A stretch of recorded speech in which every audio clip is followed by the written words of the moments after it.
this is what I want to achieve today. I've read your books, not all your books, as people tell you.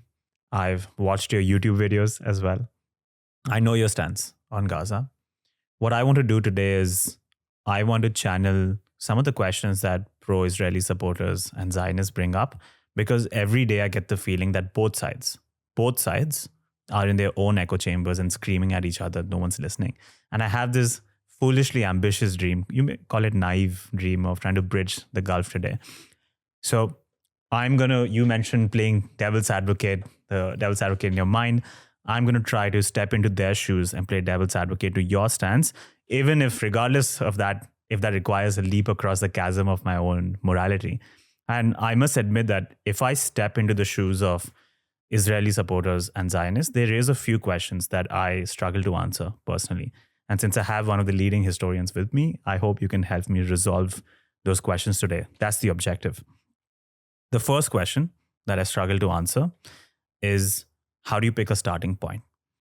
Your book, Gaza and Inquest Into Its Martyrdom, and your answer today both start with 1947, the UN partition plan, and then the first Arab-Israeli war of 1948. There are references to the Balfour Declaration and the British Mandate of 1917, but that's it. I think the big problem is Zionists and Israel supporters, they want to start earlier. Many of them make the case that you should start with biblical times. You should start with Canaan or the kingdom of Israel or the kingdom of Judah, or you should start with the Roman Empire and the Masada myth, going all the way till the Ottoman Empire. And I'm aware that your career started when you debunked Joan Peters from time immemorial about the demographic history of Palestine, but they want to start even earlier from that. How do you pick a starting point? Why have you started with 1947? And can you go earlier? If you go earlier, does that change anything? I think starting points are always a problem. Right. No question in my mind about that. Some starting points strike me as ludicrous. So we'll take a simple example. If somebody were to knock, I've been living in this apartment that you're in now for 30 years. My father was here. I took over the apartment from my father. He was here for 15 years. I don't own the apartment. I pay rent, as did my father.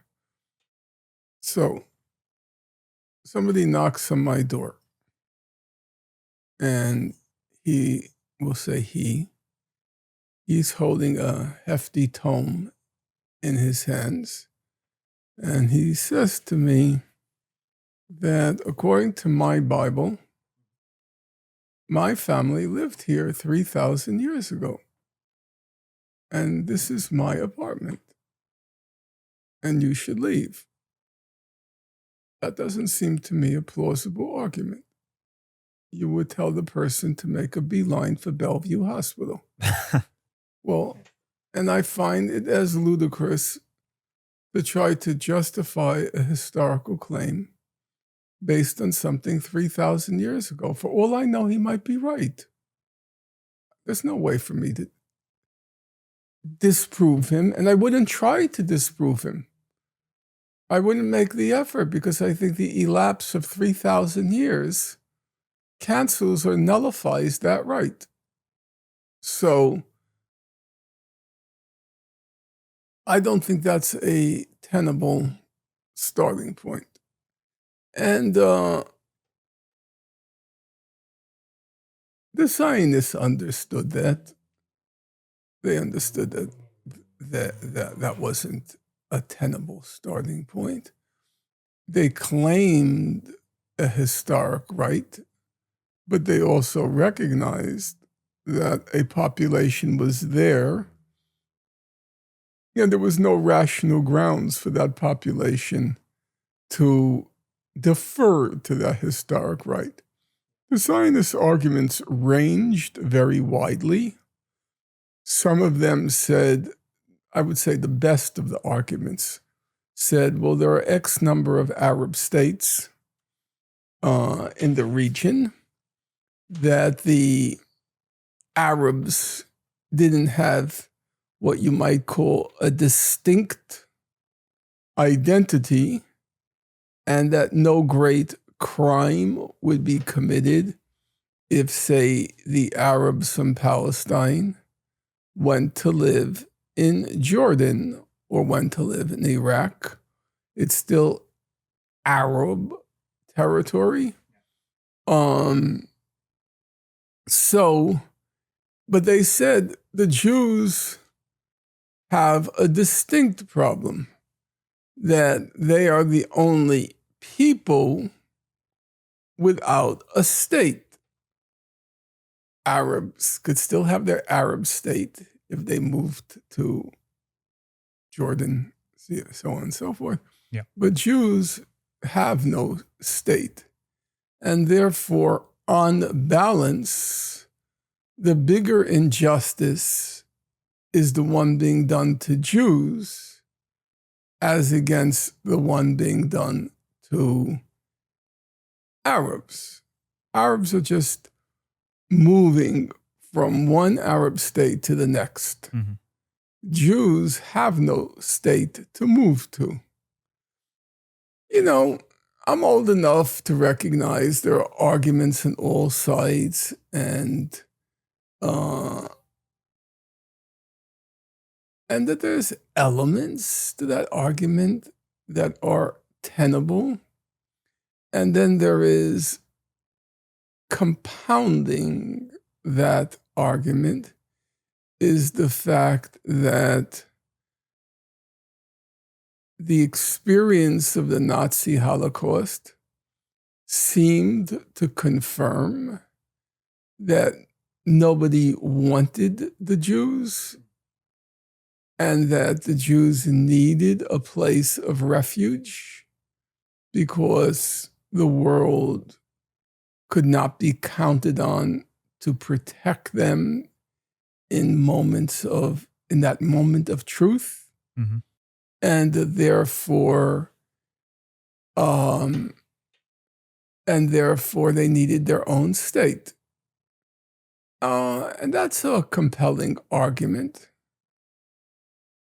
I would say the reason I start with 1947 is because I do believe there were some realistic actors on the stage. They were self-interested, but there was an element of decency. So the most memorable for Jews, the most memorable speech that was given at the time of the partition resolution by the UN, the most memorable speech by a wide margin, was the one by Foreign Minister Gromyko of the Soviet Union. Now, Gromyko is Stalin's man, couldn't have been a very nice guy, must have been a very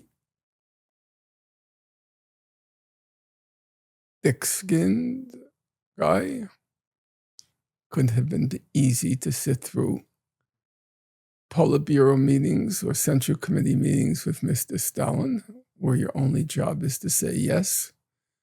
Nonetheless, he gives a speech. Now, bear in mind, the Soviet Union lost about 30 million people during World War II. It was a mass extermination.